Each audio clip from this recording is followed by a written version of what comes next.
Hello and welcome to episode 67 of the Disney Park Princess podcast. I'm your co-host, Sarah. I'm Charla. And I'm Heather. Yay, they did it without having to point each other. Very well done, ladies. Very well done. I think it's still more entertaining when we point, but that's fine. This week on the Disney Park Princess podcast, we are going to be talking about sort of a follow-up to last week's episode, which was, why you are not allowed to skip Epcot at all ever. It's mandatory. Go there. This is sort of Heather's version, which is why Animal Kingdom is not a half-day park. Except I kind of think it is. No, I told you to sit in the corner and be quiet.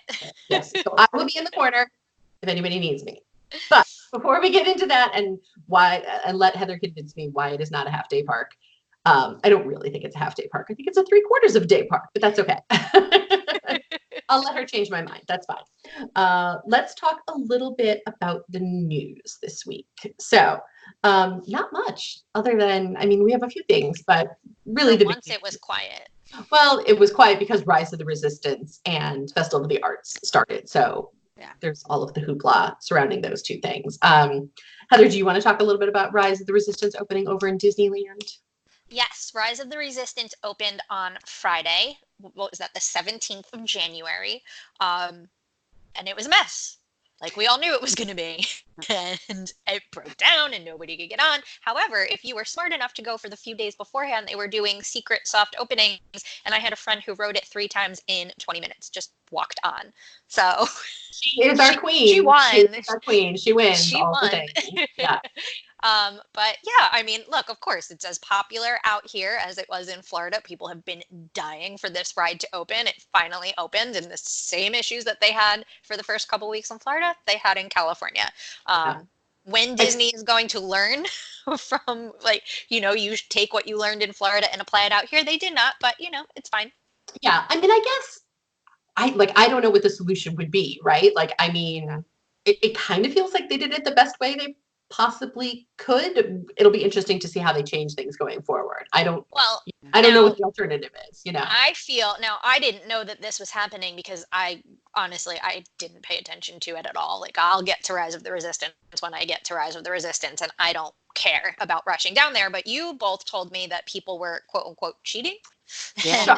I feel like that didn't happen in Florida, but it happened out here. So what happened, Charla? Okay, so people were taking screen grabs of other people's boarding group numbers. So Sarah goes and gets there and gets a boarding group. She texts me the screen grab, and I just go and show it to the cast members and pretend that I have a boarding pass. So apparently this was happening rampantly all over the park. So I think... that's really too bad because, those people who really got there early and worked hard to get their thing. Yeah.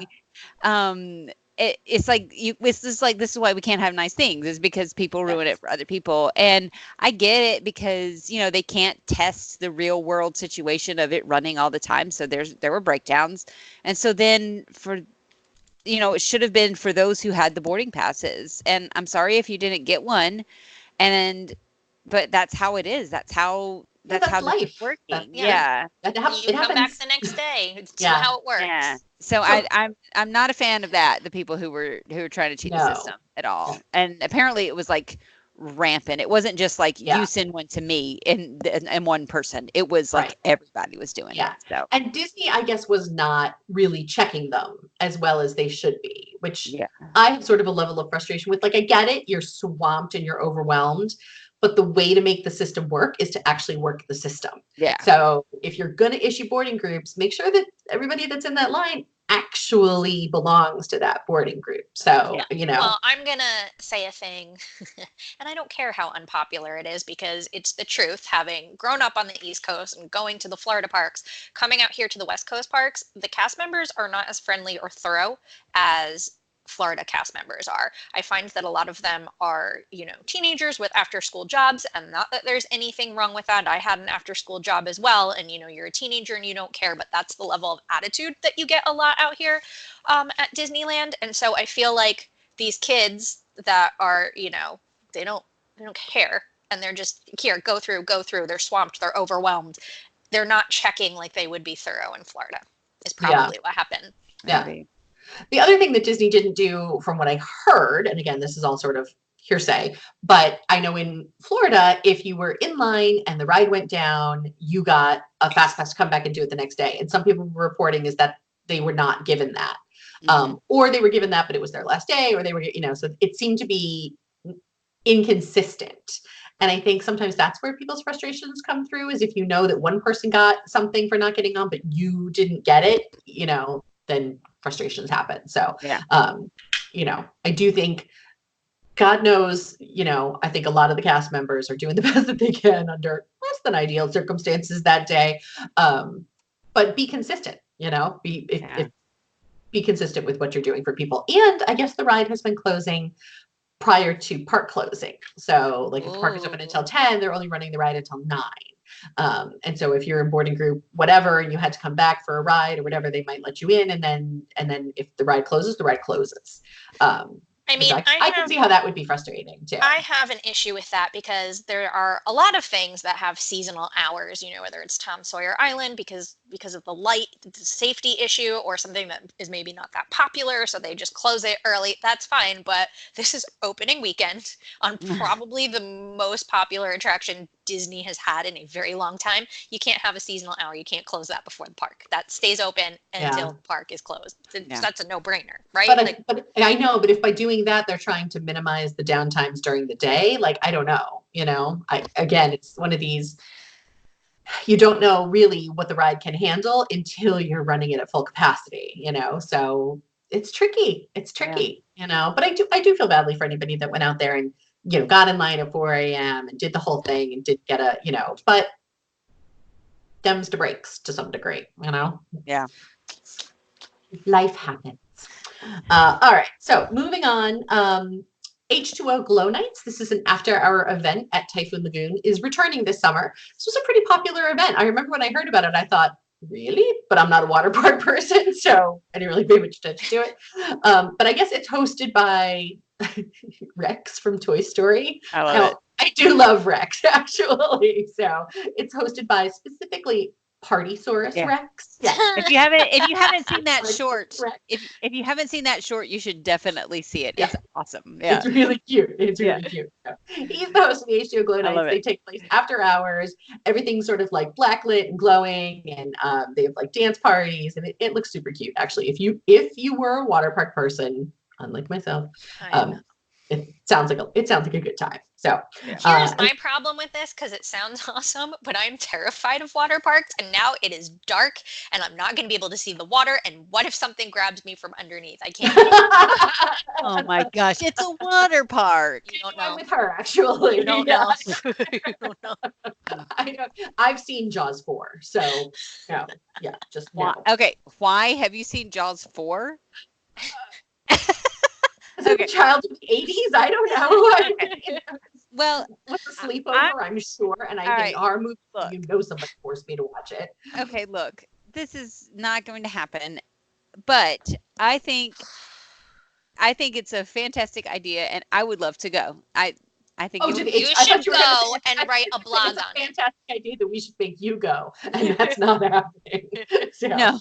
No, I know better than to force you to do something that you don't want to do, because then it's miserable for the rest of us. So, I know I would love to go. I actually do think the after hours party would be kind of fun. Like I wouldn't necessarily go in the water, but I think the rest of it sounds like a really good time, actually. Yeah. So they have dance parties and stuff. I'm in. I'll be over there. Like the I'm all for the rest of it. Yeah. All right. Then this was so Treasure Planet, I believe, is one of the most underrated Disney films. Agreed. Not quite as underrated. Emperor's. All right, moving on, because I can't even process that information. I told you both before. I've never seen it. No, but I just don't. Really good. Actually, it's unique in the Disneyverse. I think it's not sort of a typical Disney movie, which is kind of what I like about it. I also really like the soundtrack because I'm a big Goo Goo Dolls fan. Anyway, but this movie is 20 years old, I think, and didn't it come out like 99 or 2000 or something like that? Something like that, yeah. Like late 90s, I'm going to guess, because I went with my husband, but we hadn't been married very long, which is sort of how I do the math on these things. I got married in 1997, so probably around 98, 99, I'm going to guess. But anyway, for whatever reason, the main character, Jim Hawkins from Treasure Planet, has been spotted walking around Walt Disney World during the day during character meet and greets. Now, this is unusual for a variety of reasons. One, there was no special event going on. So this was not an after hours. This was not a DVC, event. This was not.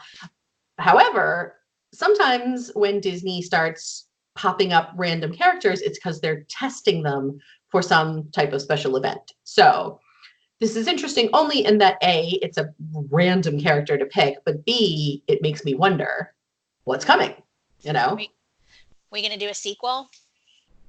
Well, they did the I mean, how well are the sequels working out for them this I mean, year? this was No not a Oscar successful nominations. This was not a big successful movie.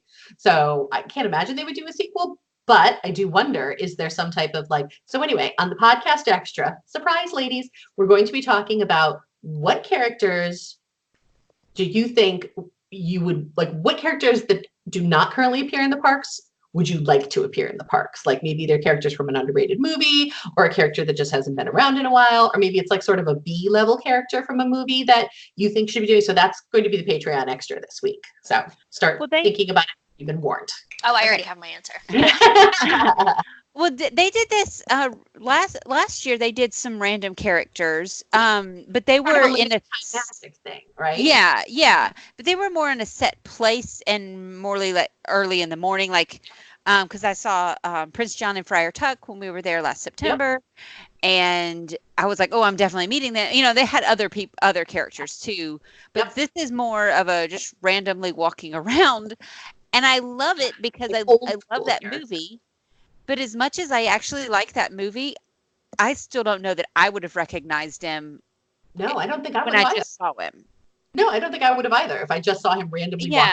I don't know that I immediately would have gone, oh, that's the guy from Treasure Planet. And I've seen, I think I would have thought it was like a Tomorrowland character, just some Streetmosphere type thing. Yep. I agree. But I like the idea, so hopefully this will get, first of all, more people watching that movie because it's really good, and more more engagement from other characters. I like that.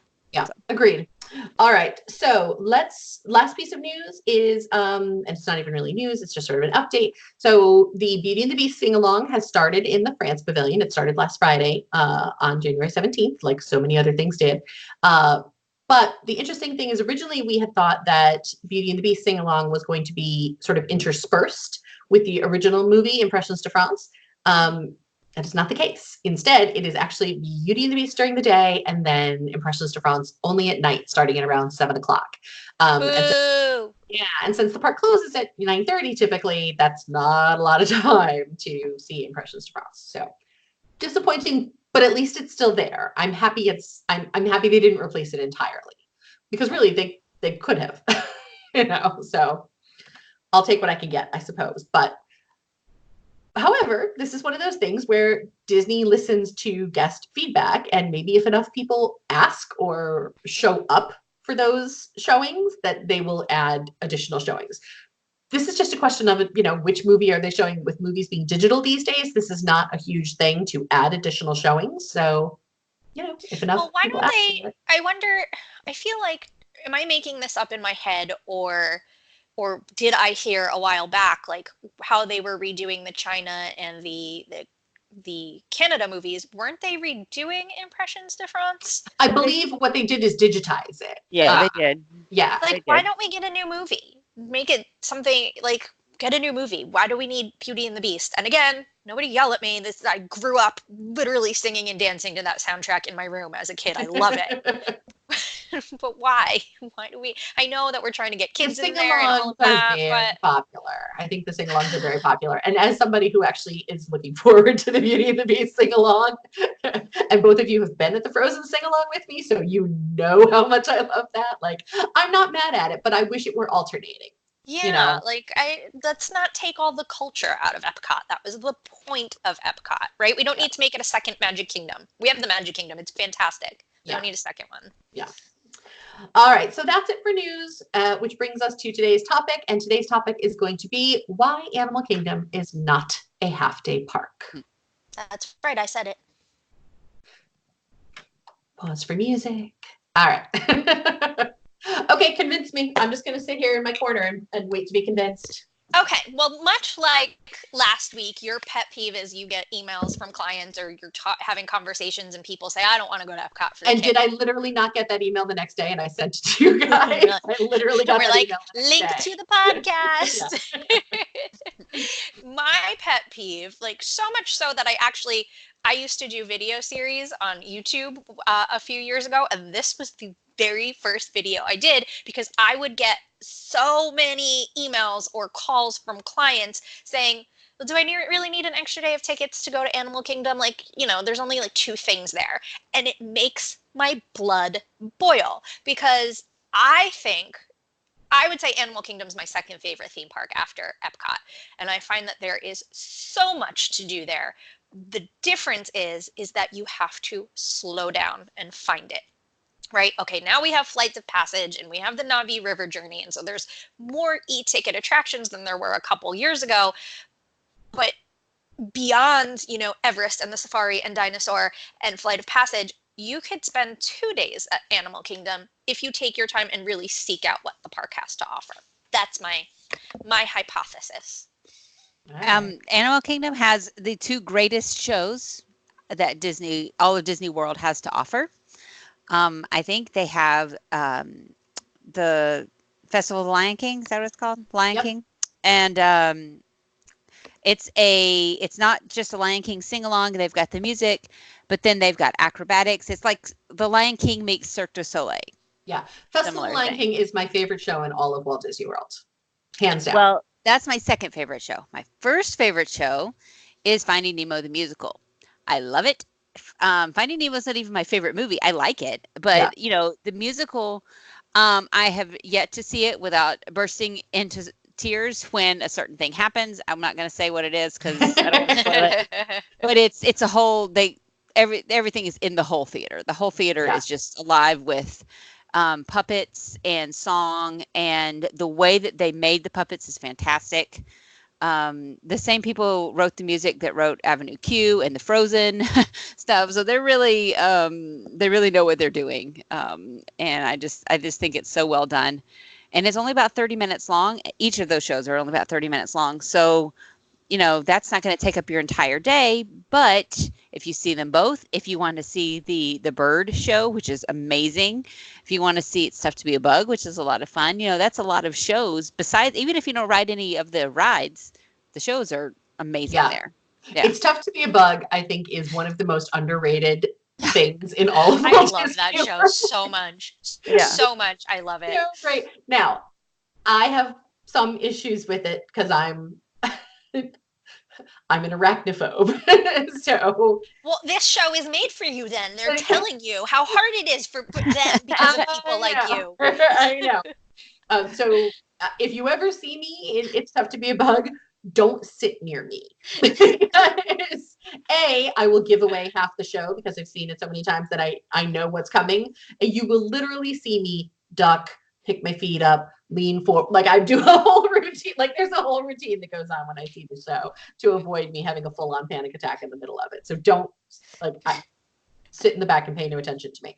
But it is a great movie. So. The queue at It's Tough to Be a Bug is really cool. Number one, you're inside the Tree of Life, but number two, the posters on the wall for different movies that are it's musicals. It's all like movies and musicals. Like it's the best.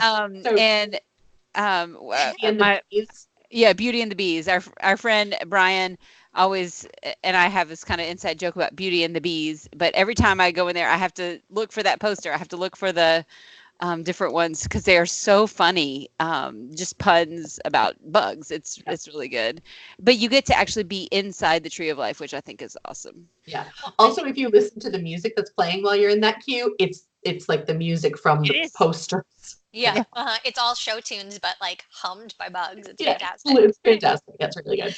Yeah. Well, I think I'm going to back it up even further. I think my favorite thing about Animal Kingdom is it was designed for you to discover, right? So there are so many things like if you really just slow down, like in Discovery Islands, right? You've come through the turnstiles and now you go through like this little jungle before you come up into the top of the hill and you see the Tree of Life. How many of us just go running? Right? Like, we're going to run because I have to get to Pandora or I have to get to Expedition Everest. Have you ever stopped to look at what animals are in there? I mean, all of those little habitats have different animals. And if you take the time, you're going to learn about different animals, stupid, funny things that they do. Like, I'll sit and watch the anteater for at least an hour. Like, he's just ridiculous, and then the same thing with the Tree of Life trails. How many people have stopped to really wander those beyond the tough to be a bug queue?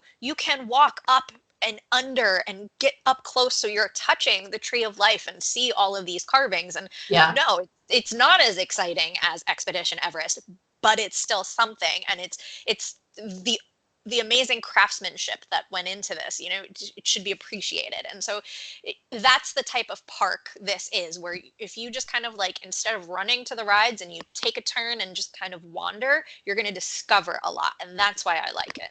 Yeah. And if you want to discover with a little bit more purpose, do the Wilderness Explorers scavenger hunt, because they take you along all those trails. And so it gives you something to specifically go and look for, but you get to still see all of the stuff on the way. So talk about that. So for people who don't know what the Wilderness Explorers Trail is, so explain it, because people are familiar, I think, with KitKat, but I don't think as many people know about the Wilderness Explorers. Yeah. Okay, so Wilderness Explorers is from the movie Up. So Russell, the little boy, it's the Boy Scouts, but AKA my son. Yeah, it's the Boy Scouts, but it's, they have to make up a new name. So it's Wilderness Explorers. And so that's what he's trying to earn his patches for when he goes and meets Carl. So this little scavenger hunt that they have created is him getting new patches.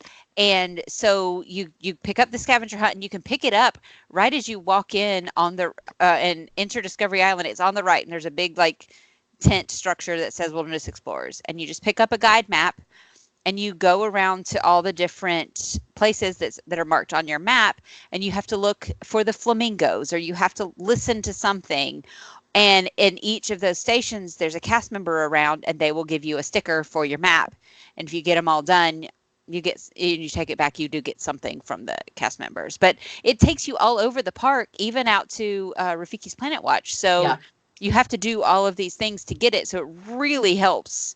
I mean, like, as you go through the park, you just stop and do a couple of the little scavenger hunts, and then. And can we talk about Rafiki's Planet Watch? Please.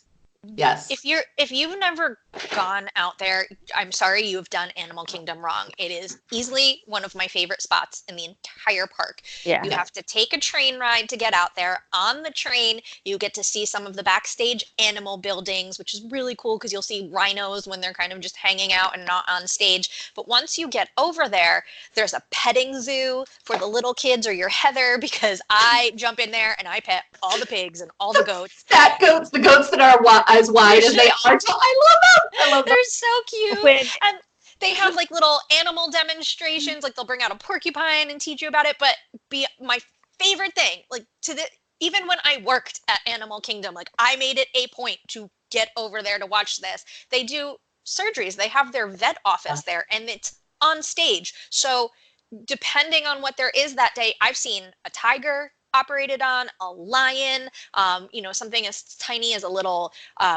bird that they found out in the wild. But they do animal operations and checkups every day, and you get to watch that. I can't watch that at home, and it's incredible. And you have the opportunity to speak to the medical team in there. They have microphones so you can ask questions about what's going on. And I think it's so brilliant that they do that. Yeah.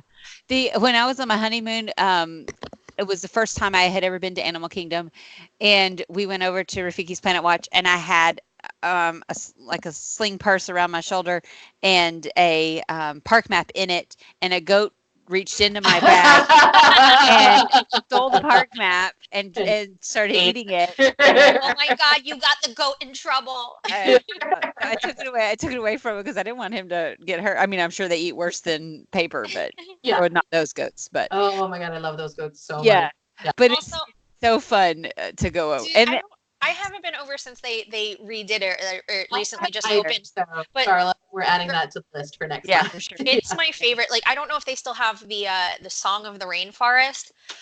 Oh my gosh, if you need 10 minutes to just relax and chill out, Song of the Rainforest is the greatest thing. Have you guys ever done that?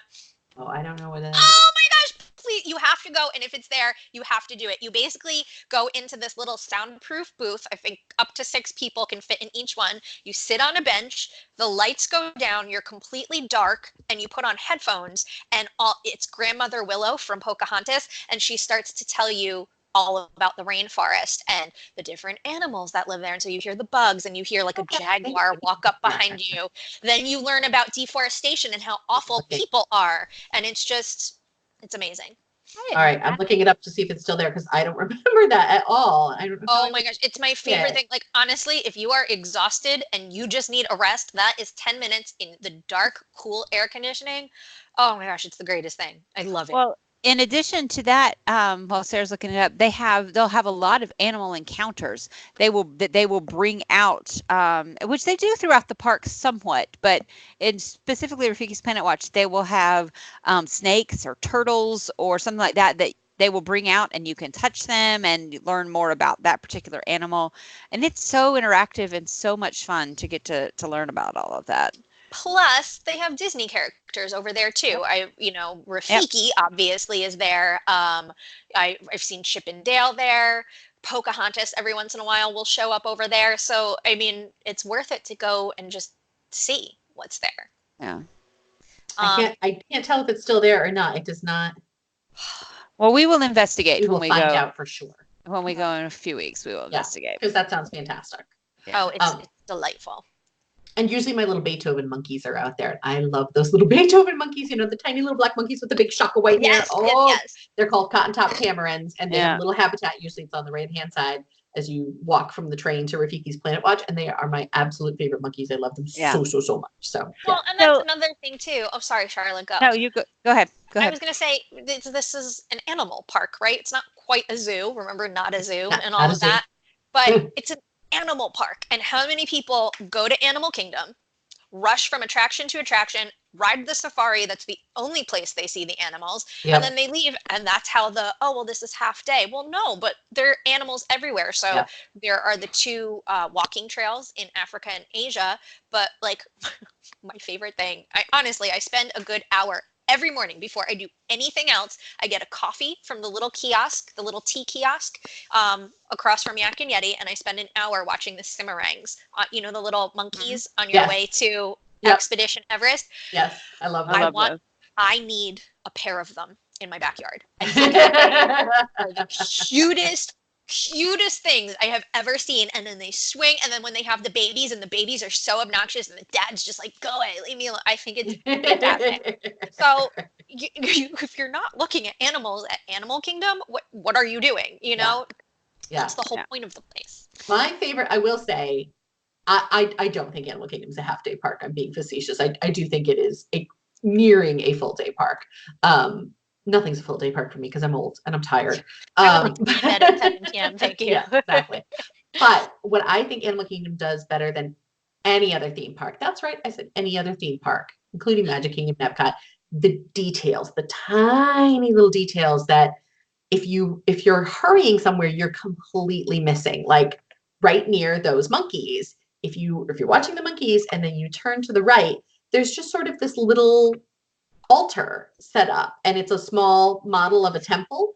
And if you look carefully, you will see that the outline of the temple lines up exactly with Expedition Everest in the distance. It is one of the most miraculous and tiny details, and I love it. And I take a pic. I must have hundreds of pictures of it because I take a picture of it every single time we go, because it's this tiny, tiny, tiny little detail that you would never notice unless you're really paying attention. And that's the thing about Animal Kingdom, right? You have to be paying attention. You have to be looking and stopping. And like Heather said, if you're rushing somewhere, then you're missing these details. You're missing the fact that there's even monkeys.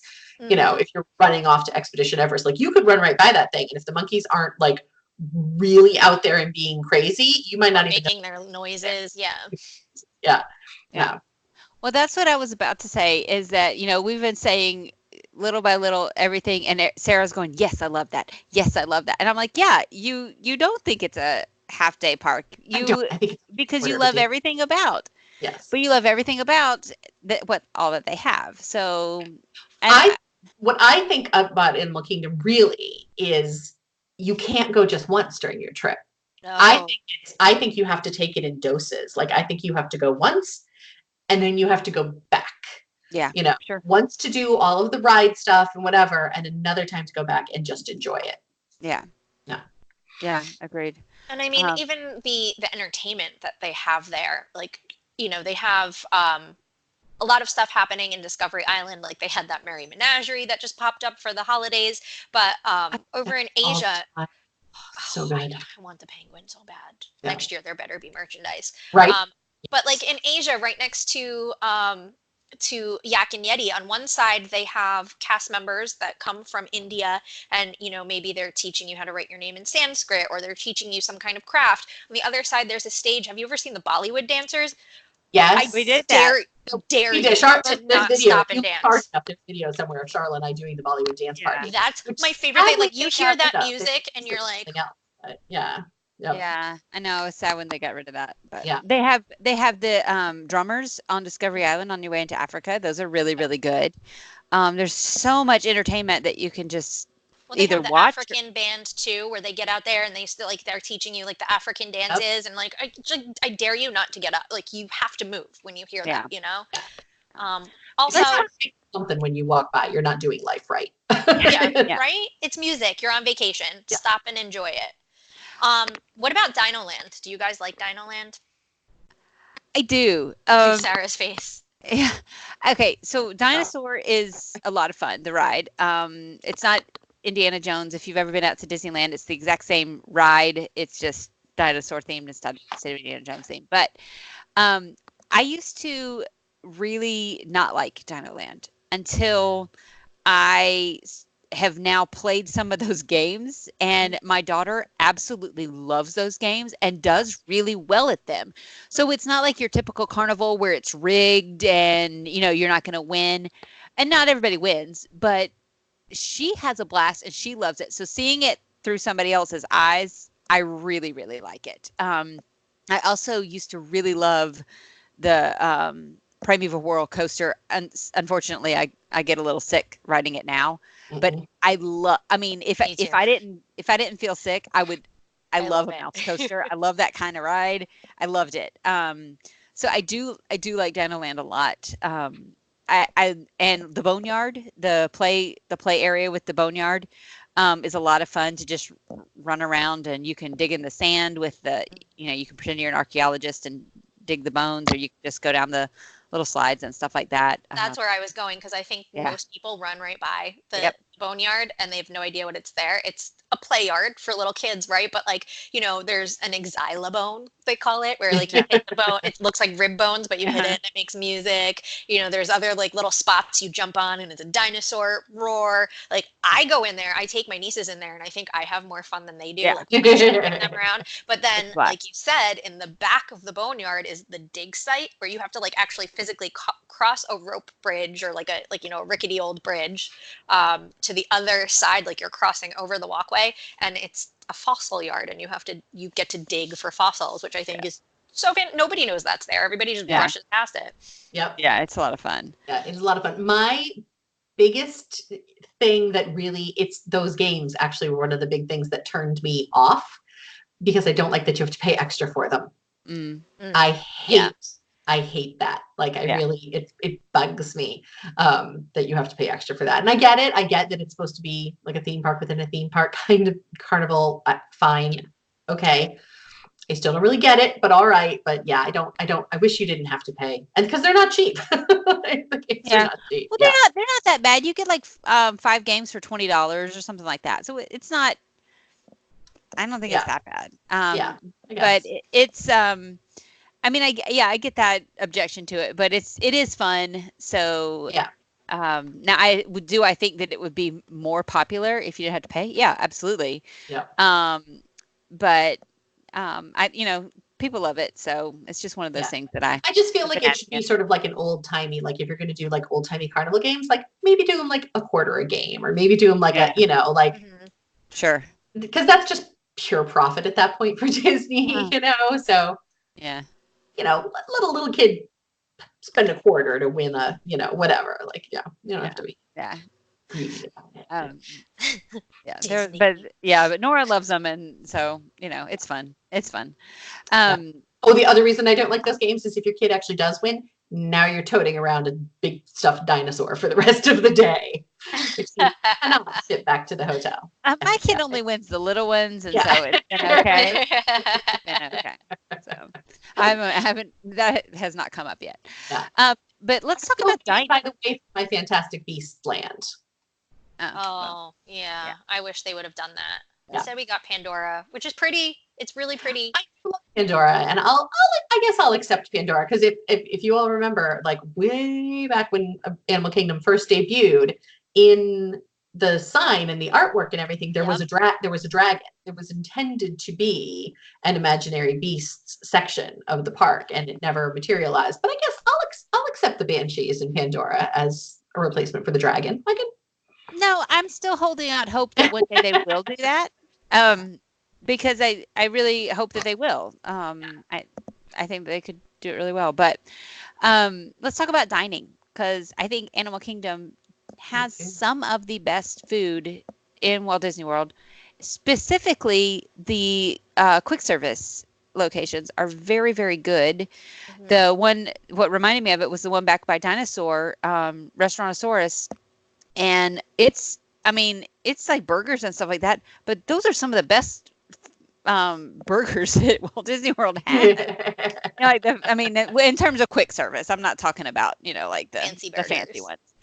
Um, They had a but really good black bean burger I've had there, which is mm, delicious. yeah, and then the theming inside the restaurants are all really cool. Like that one is more like you're on an expedition and you're eating in different parts of the yurt or the different Yeah, the camping campsite or whatever. yeah Yeah. things. The quick service at Yak and Yeti is amazing, I Well, think. it was until they It took away used, my yeah, noodles. yeah. That one, yeah. I wish they had kept that one a little more Asian, Mhm. unless like we don't need a hot dog and a burger at every single quick service Yeah. location. So, I mean, the but yeah, orange but chicken Yak there and is still Yeti tap, delightful. it is very good. But Yak and Yeti table service, I think, is actually really great and often overlooked. Best noodles at Walt Disney World. Best. Yeah.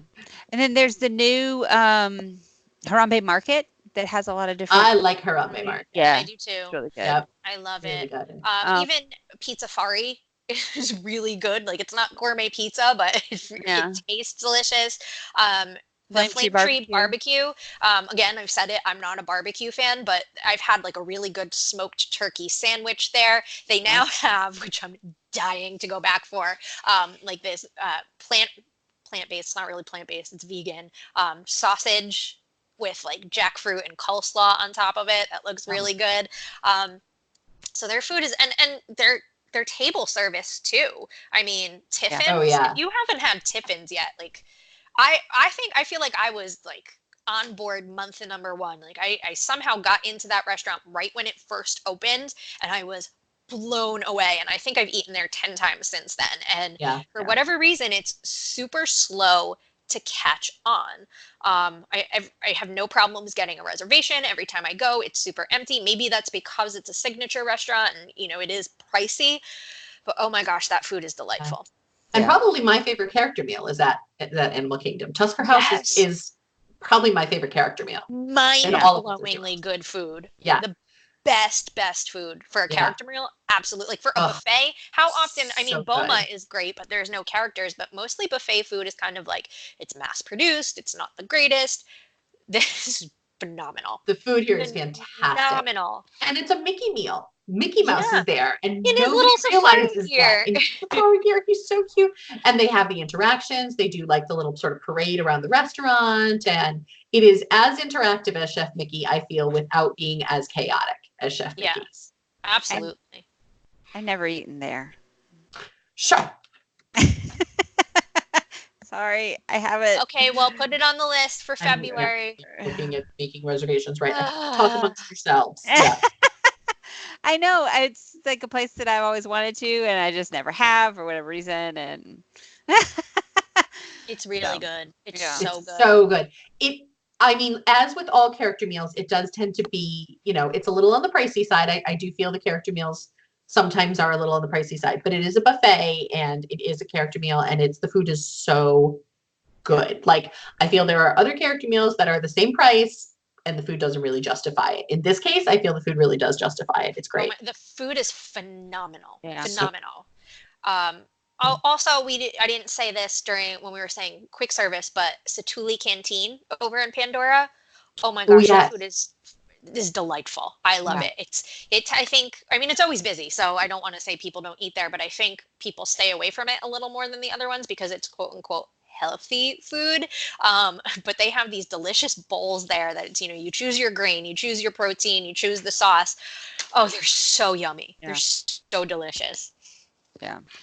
Well, let's talk about the rides a little bit, just so we can go through them. But I mean, I think that we've mentioned the big ones, like Everest and Dinosaur and Flight of Passage.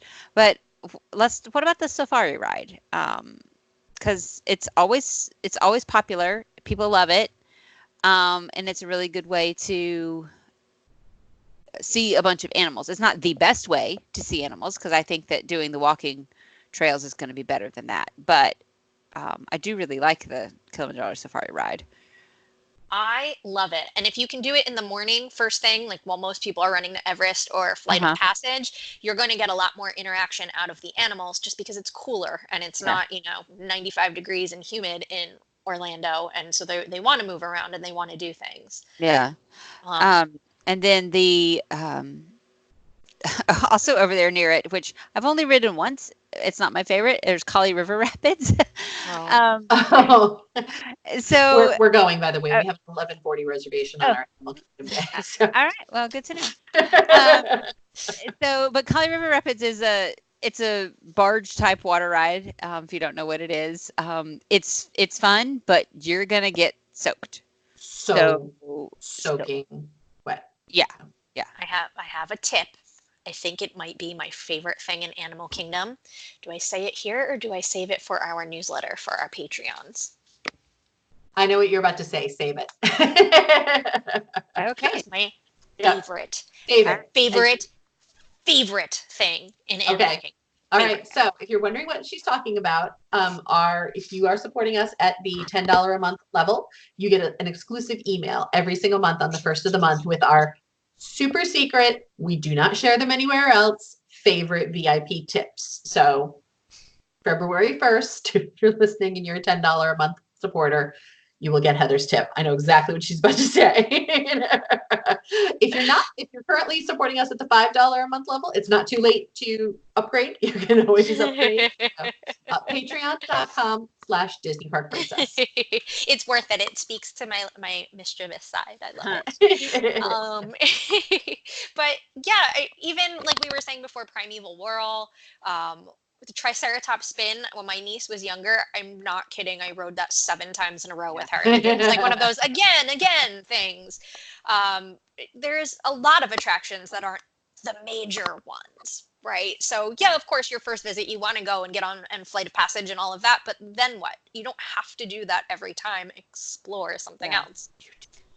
I feel like Animal Kingdom was pretty much the first park at Disney that started with the interactive cues. I saw so much interactive, but like visually pleasing. This one, Expedition Everest, has that amazing queue, and I mean, I rarely stay in it because I'll do single rider or get a fast pass for it.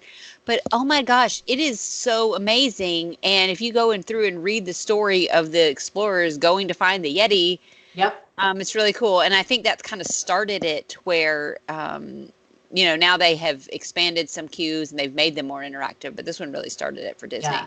So did you know that when they did Expedition Everest, they actually partnered with National Geographic, which is now a Disney company, but I don't think was at the time, and did intensive amounts of research with National Geographic about Right. sort of the story of the Yeti and the story of Nepal and Everest itself. And so a lot of the stuff in the queue is part of the story, and a lot of it's authentic.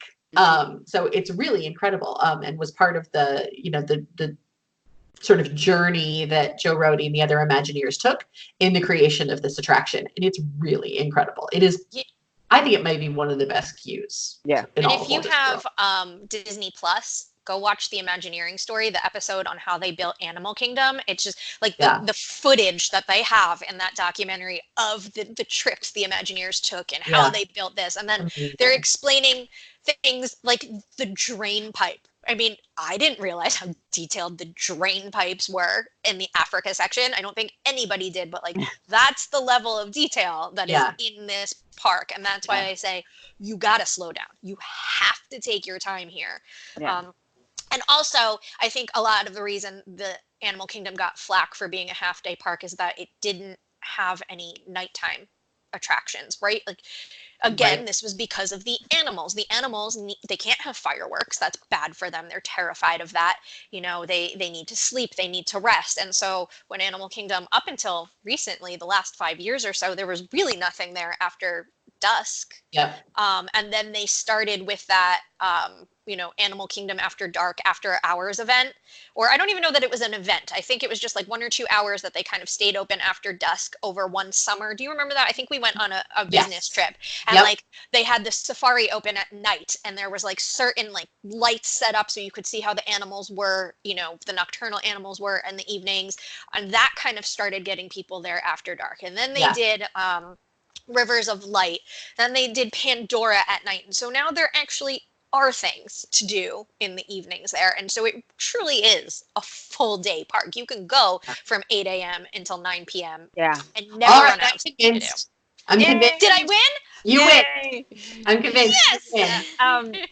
In that vein with the things at night, they took every one of the leaves off of the Tree of Life one by one, so it didn't look naked. But and they replaced them with I don't know the word, bioluminescent for lack of a better term, lighting. And now there's a projection show on the Tree of Life, and it's not a show that you're going to sit there and watch like a regular parade or a fireworks show or something. It's just every 10, 15 minutes, they will light up a new animal on the tree and it will move.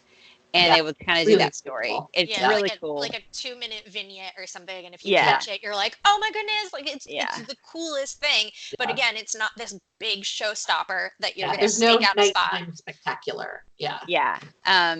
So I still have not seen Rivers of Light. I'm interested in it. I'm interested in what they wanted it to be, and then it never was. Right.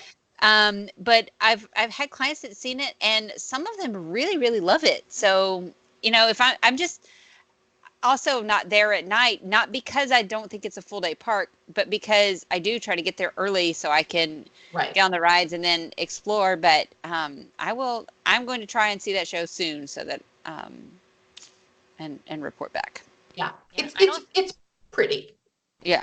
I know, like you said, I don't think it's not what they wanted it to be. It didn't wind up being the full spectrum of what they had projected that it was going to be. So it was a little disappointing when it opened, but it's pretty for what it is. Yeah. Yeah, absolutely. Yeah. I don't know that it's a reason to go to the park at night, but if you are there at night, I do think it's worth seeing. Good to know. Do you know what I still haven't seen at night? And I'm so sad about, like, I'm really devastated with myself, but I like to be in bed. I haven't seen Pandora at night, and I'm so bummed. And it's the same thing because really pretty. I'm always at the park during the day, and then at night I'm like, it's really pretty. I happened to be there one time. Why were you guys not with me? Oh, I was there for that work thing that I did that you weren't, and I happened to be there like at twilight and watched it all sort of start to glow, it's probably one of my favorite memories because I was alone and it was just me. And so I was just sort of meandering and exploring as one should do in Animal Kingdom. And it was really amazing to just sort of watch it all start to come to light and everything. It was really very cool. Yeah. So That's how I feel about Cars Land with the Yeah. neon. When the yes. neon Oh, comes I up, love Cars Land when they turn the lights such a on. special moment. So I'm Yeah. sure Pandora is like that. Yeah. It's very cool. All right, so that wraps it up for this week. We are still working on a listener Q&A episode for next week, so please email us your questions at info@disneyparkprincess.com. You can also post them on our Facebook page, our Facebook group. If you haven't joined our Facebook group, you definitely should. We've got some fun stuff going on in there. Follow us on Instagram, all of the usual places. Check us out on Pinterest, and of course, patreon.com/DisneyParkPrincess. Don't forget, I didn't forget, for our extra this week, we're going to be talking about underrated characters that we would like to see doing character meet and greets at Walt Disney World or Disneyland or any of the parks. And that's it. So up next will be listener questions, right? All right, send them in. I think actually we got one, I think maybe emailed in. We got a couple on the Facebook page, 2 emailed in. Okay, all right. All right, perfect. So we'll do that next week, but we need more questions. So send them in, keep them coming. Okay. All right. Thanks so much, guys. Bye. Talk to you next week.